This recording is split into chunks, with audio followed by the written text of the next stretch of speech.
Video की शुरुआत करते हैं एक सीसीटीवी फुटेज से जो 13 फरवरी 2017 को मलेशिया के कोलालमपुर इंटरनेशनल एयरपोर्ट पर रिकॉर्ड हुई थी। सुबह 9 बजे एक आदमी जिसने ग्रे ब्लेजर पहना था एयरपोर्ट के एंट्रेंस से अंदर आता है। कुछ देर बाद जब वो लॉबी में अपनी फ्लाइट का इंतजार कर रहा था, भीड़ में से 2 महिलाएं उसके पास आती हैं। वो उसका चेहरा पकड़कर एक लिक्विड जैसी चीज लगा देती हैं और तुरंत वहां से निकल जाती हैं। वो व्यक्ति तुरंत एयरपोर्ट अथॉरिटी को इस घटना की सूचना देता है, लेकिन सिर्फ 10 से 15 मिनट के अंदर ही उसकी तबीयत खराब हो जाती है और वो बेहोश होकर अपनी जान गंवा देता है। जब मलेशियन पुलिस उसका बैग चेक करती है तो उन्हें लगभग 1 करोड़ कैश बरामद होता है। सबसे बड़ी हैरानी तब होती है जब पासपोर्ट से उसकी असली पहचान सामने आती है। वो था नॉर्थ कोरिया के supreme leader Kim Jong Un का सौतेला बड़ा भाई किम जोंग नाम। मलेशियन अथॉरिटीज ने यह कंफर्म किया कि ये एक हत्या थी। Official in Malaysia confirming today that North Korean leader Kim Jong-un's half-brother was assassinated at an airport in Kuala Lumpur. और इन्वेस्टिगेशन में ये बात सामने आई कि इसके पीछे खुद किम जोंग उन का हाथ था। किम जोंग उन ने यह मर्डर इतनी चालाकी से प्लान किया था कि जिसने इसे अंजाम दिया उन्हें भी नहीं पता था कि वो किसकी जान ले रहे हैं। पर सवाल ये है, अपने ही भाई को मरवाने का क्या कारण था और इस साजिश को अंजाम तक कैसे पहुंचाया गया? वीडियो को एंड तक जरूर देखना, क्योंकि ऐसे राज से पर्दा हटेगा जो आप मिस नहीं करना चाहेंगे। कहानी शुरू होती है 1961 में, जब नॉर्थ कोरिया के दूसरे डिक्टेटर किम जोंग इल के घर उनका पहला बेटा पैदा हुआ, जिसका नाम रखा गया किम जोंग नाम। किम जोंग नाम को बचपन में ही परिवार से दूर रशिया भेज दिया गया, जहां वो अपनी दादी के साथ रहता था। उसने स्विट्जरलैंड से अपनी पढ़ाई पूरी करी, जिसका असर उसके सोच विचार पर पड़ा। उसका नजरिया किम परिवार की सोच से अलग हो गया। किम परिवार जहां तानाशाही और पूरे देश पर कब्जा रखने का पक्षधर था, वहीं किम जोंग नाम आजादी और खुली सोच का समर्थक था। राजनीति में उसकी कोई दिलचस्पी नहीं थी। उसका शौक शॉर्ट फिल्म लिखना और दुनिया घूमना था। लेकिन 2011 में सब बदल गया जब वो टोक्यो डिज्नीलैंड देखने के लिए जापान में एक फेक पासपोर्ट के साथ घुसने की कोशिश में पकड़ा गया। ये पासपोर्ट उसने मकाऊ से बनवाया था और अरेस्ट होने के बाद परिवार ने उससे हमेशा के लिए रिश्ता तोड़ दिया। मकाऊ से आने के बाद पैसों की कमी सबसे बड़ी परेशानी बन गई। इसी दौरान CIA ने उसे गुप्त रूप से संपर्क करके किम डिक्टेटरशिप के राज के बदले बड़ी रकम का ऑफर दिया, जो उसने तुरंत मान लिया।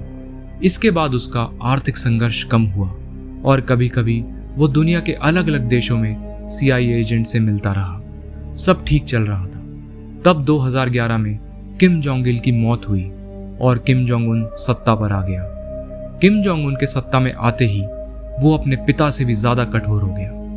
किम जोंग नाम ने CIA को जानकारी देने के साथ साथ पब्लिक में भी भाई की आलोचना शुरू कर दी।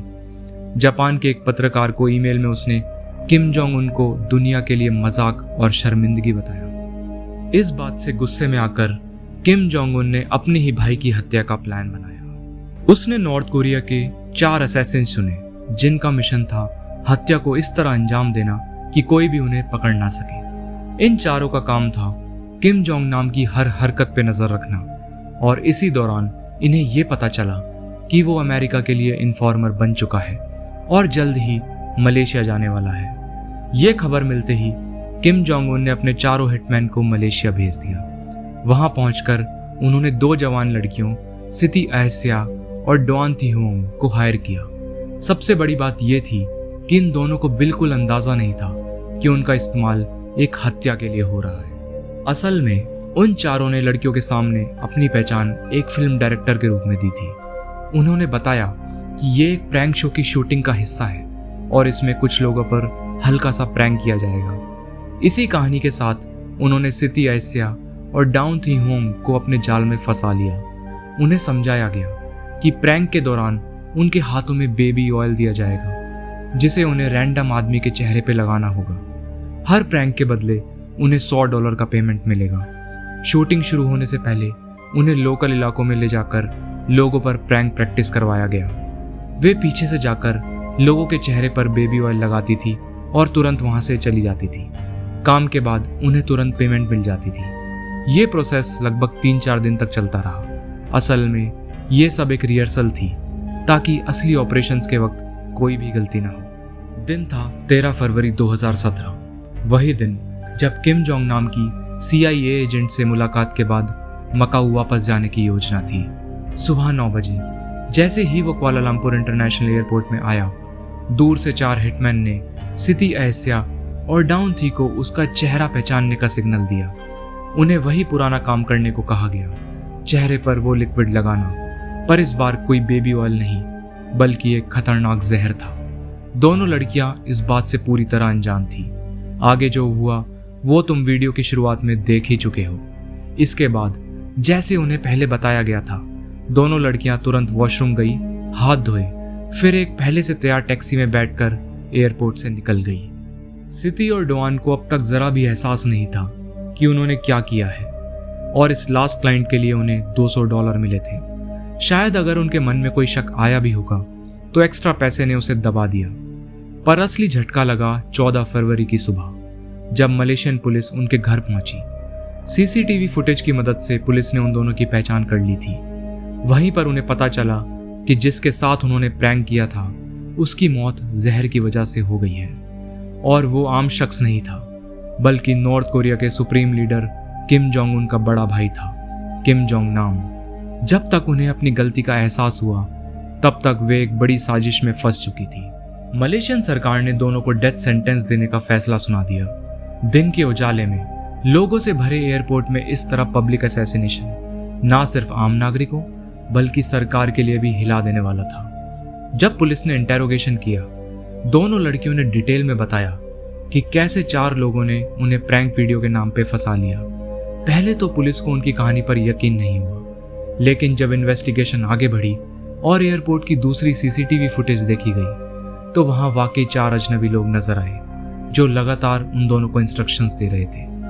पैसेंजर लिस्ट चेक करने पर यह पता चला कि वो 4 लोग किम जोंग नाम की मौत के कुछ मिनट बाद ही नॉर्थ कोरिया की फ्लाइट ले चुके थे। मलेशियन पुलिस को पूरा भरोसा हो गया कि दोनों लड़कियां वाकई निर्दोष थी। यह सबूत था उनके उस खतरनाक केमिकल को इतनी बेपरवाह रवैये से हैंडल करने का। दरअसल किम जोंग नाम को जो जहर दिया गया था उसका नाम था VX नर्व एजेंट। VX इतना शक्तिशाली और जानलेवा होता है कि जैसे ही वो किसी इंसानी त्वचा को छूता है तुरंत स्किन के जरिए शरीर में घुस जाता है। 15 से 20 मिनट के अंदर ही ब्रेन के नर्वस सिस्टम को ब्लॉक कर देता है, जिससे पहले बेहोशी और फिर मौत हो जाती है। लेकिन ये सवाल खड़ा हुआ, अगर ये इतना डेडली है तो सिटी और डोआन के हाथों में होने के बावजूद भी उन्हें कुछ हुआ क्यों नहीं?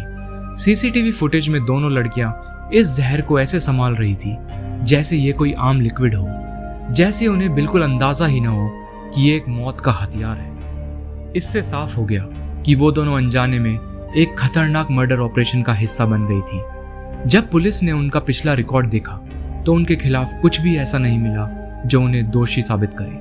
आखिरकार लगभग 2 साल जेल में रहने के बाद 2019 में मलेशियन सरकार ने उन्हें पूरी तरह से बेबस और निर्दोष घोषित किया। लेकिन इस पूरे केस में एक बात शुरू से मेरे दिमाग में घूम रही थी, अगर VX इतना डेंजरस है तो फिर दोनों लड़कियां उसे इतनी देर तक हाथ में रखने के बाद कैसे बच गई? जो जानकारी मैं अभी आपको दूंगा वो जानकर आप भी हिल जाओगे। इस केस में जो जहर यूज हुआ था वो असली VX नर्व एजेंट का एक मॉडिफाइड वर्जन था, एक ऐसा जहर जो खास किम जोंग नाम को मारने के लिए तैयार हुआ था। ये जहर 2 अलग अलग केमिकल कंपाउंड्स को मिलाकर बनाया जाता है। जब तक ये अलग अलग रहते हैं तब तक ये नुकसान नहीं पहुंचाते, लेकिन जैसे ही इन्हें मिक्स किया जाता है ये तुरंत डेडली हो जाते हैं। इसी वजह से उन 4 हिटमैन ने सिटी और डोआन के हाथों में अलग अलग केमिकल्स दिए थे ताकि लड़कियों को खतरा ना हो। लेकिन जब उन्होंने एक के बाद एक किम जोंग नाम के चेहरे पर वो अलग लिक्विड लगाए, वो तुरंत रिएक्ट कर गए और मौत का सिलसिला शुरू हो गया। सोचो कितनी सोची समझी और चतुराई से ये साजिश रची गई थी। इसलिए उन हिटमैनों ने उन लड़कियों को जानबूझकर इस प्लान का हिस्सा बनाया ताकि वो दोनों इस कत्ल की साजिश में फंस जाएं और वो चारों चालाकी से देश छोड़कर निकल जाएं। दोस्तों, मैं किसी कातिल की तारीफ नहीं कर रहा, लेकिन ये मामला देखकर, उनकी प्लानिंग और चालाकी देखकर मैं भी हैरान रह गया।